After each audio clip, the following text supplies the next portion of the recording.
Hello guys, welcome back to this channel. In this today's tutorial, I'm going to show you how you can restrict who can send you direct messages on TikTok.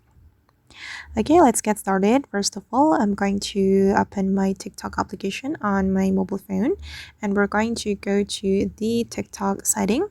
Go to your profile first and then you can click on the three lines on the top right corner and select the settings and privacy.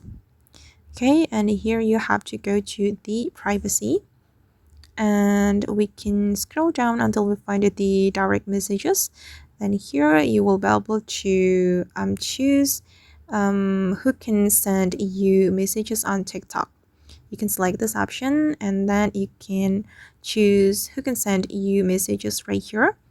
And for example, I'm going to select no one, so no one can send me direct messages.